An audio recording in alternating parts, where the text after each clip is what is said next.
తిరువురు ఉప ఎన్నికపై హైకోర్టు ఆదేశాలను పోలీసులు బేఖాతరు చేశారు. డీసీపీ మహేశ్వరరాజుకు వైఎస్ఆర్సీపీ కౌన్సిలర్ల రక్షణ బాధ్యతను అప్పగించింది హైకోర్టు. ఎన్నిక పూర్తయ్యేంత వరకు రక్షణ కల్పించాలని ఆదేశించినప్పటికీ పోలీసులు రక్షణ కల్పించలేదు. వైఎస్ఆర్సీపీ సభ్యులు ఎక్కడున్నారో అక్కడి నుంచి పూర్తి స్థాయి భద్రతతో ఎన్నికల హాల్కు తీసుకెళ్లాలని స్పష్టమైన ఆదేశాలు ఇచ్చిన హైకోర్టు ఆదేశాలను పూర్తిగా తొంగలో తొక్కారు పోలీసులు. వైఎస్ఆర్సీపీ కౌన్సిలర్లకు రక్షణ కల్పించడంలో పూర్తిగా విఫలమయ్యారు.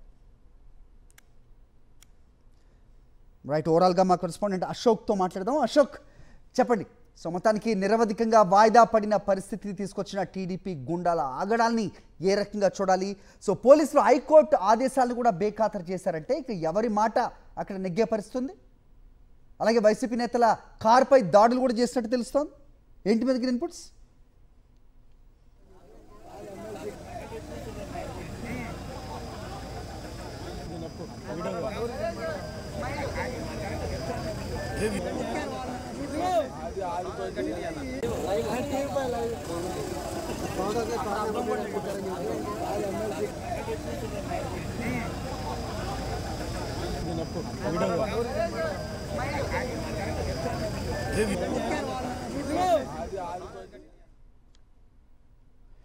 రైట్, విజువల్స్లో చూస్తున్నాం వైఎస్ఆర్సీపీ నేతల కారులపై రాళ్లతో దాడి చేసిన దృశ్యాలకి నిదర్శనంగా కనిపిస్తున్నాయి. కార్ అద్దాలు కూడా పగలగొట్టారు టీడీపీ గుండాలు. ఈ దాడితో హాజరు కాలేకపోయారు వైఎస్ఆర్సీపీ నేతలు. మొత్తానికి కోరం లేనందున ఎన్నికలను నిరవధికంగా వాయిదా వేసినట్టుగా ప్రకటించింది ఎన్నికల సంఘం. మా కరెస్పాండెంట్ అశోక్తో మాట్లాడదాం. అశోక్, చెప్పండి. మొత్తానికి ఎన్నికలు నిరవధికంగా వాయిదా పడాల్సిన స్థితి తీసుకొచ్చిన టీడీపీ గుండాల తీరుని ఏ రకంగా చూడాలి? ఇక్కడ హైకోర్టు స్పష్టంగా ఆదేశాలు ఇచ్చినా పోలీసులు బేఖాతరు చేస్తున్న అంశాన్ని ఏ రకంగా చూడాలి? ఏంటి మీ దగ్గర ఇన్పుట్స్? హరి, 2 రోజుల పాటు టీడీపీ నేతలు సృష్టించిన అరాచకం కారణంగా తిరువురు మున్సిపల్ చైర్పర్సన్ ఎన్నిక నిరవధిక వాయిదా పడిన పరిస్థితి.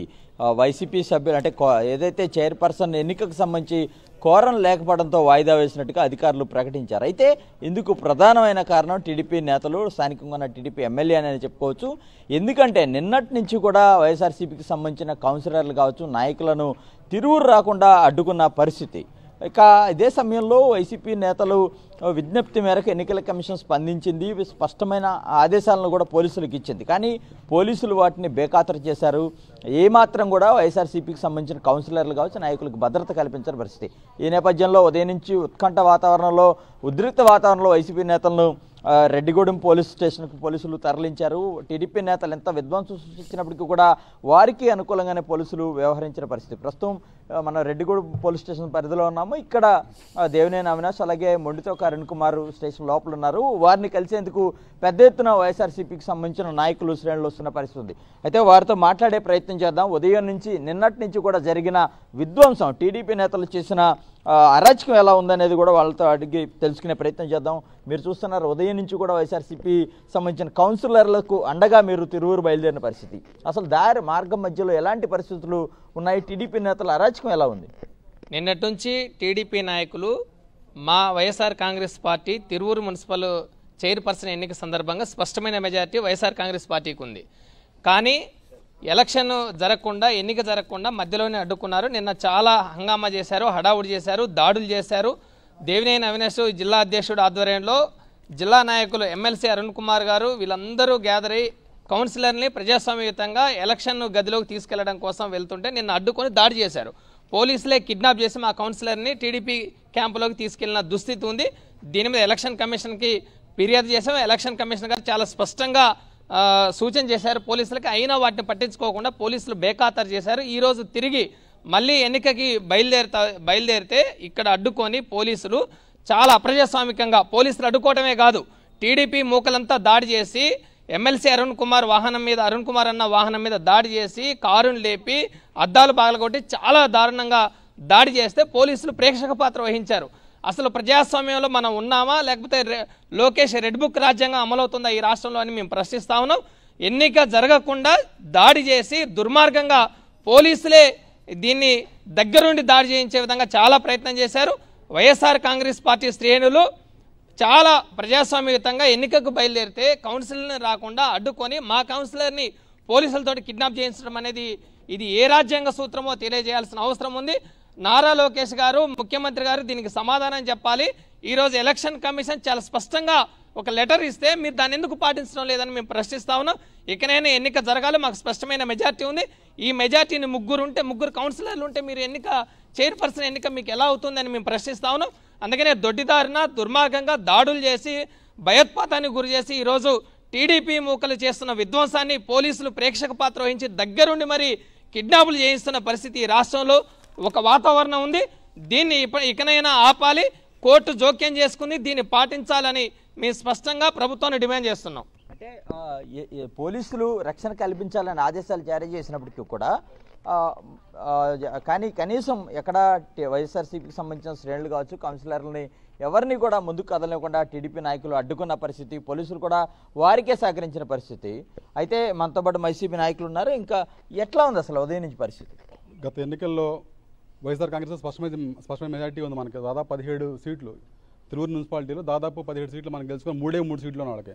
ఇప్పుడు ఎంత దారుణంగా ఉందంటే భార్యాభర్తల మధ్య, అన్నదల మధ్య గొడవ పెట్టేసి వాళ్ళు చూస్తూ ఉన్నారు. మీరు నిన్న చూస్తూ ఉన్నారు. మీరు అత్యంత నీచంగా దారుణంగా భార్యాభర్తలు విడదీసి మీరు చూస్తూ ఉన్నారు. ఎట్లా అంటే భార్యను లాక్కెళ్ళిపోయారు, భర్తను ఒకవైపు పెట్టారు. ఎంత నీచమైన రాజకీయాలు చేస్తున్నారంటే అవకాశం ఉందని చెప్పేసి పోలీసులను అడ్డం పెట్టుకొని అత్యంత నీచానికి పాల్పడుతున్నారు. ఈ రోజు అంతే, నిన్న వాయిదా పడింది. ఈ రోజు నిన్న ఆల్రెడీ మా నాయకులందరూ వెళ్ళి కలిసి ఎలక్షన్ కమిషన్ కలిసి వెళ్ళి అయినా సరే వాళ్ళు ఒక స్పష్టమైన ఇది ఇచ్చారన్నట్టు నేను చేయమని చెప్పేసి. అయినా సరే దానికి కూడా బేఖాతరు చేయకుండా ఉదయం నుంచి చూస్తే మీరు టీడీపీ నాయకులు అడుగడుగున అల్లరముక్కలు పోగైపోయి కారులను ఆపడం, కారులు అద్దాలు పగలగొట్టడం. మా నాయకులందరూ అవినాష్ గారి ఆధ్వర్యంలో నాయకులందరూ ఎమ్మెల్సీ అరుణ్ గారు వచ్చారు, లోకల్ నాయకులందరూ వచ్చారు ఇక్కడికి వచ్చి నాయకులు జరపడం కాదు.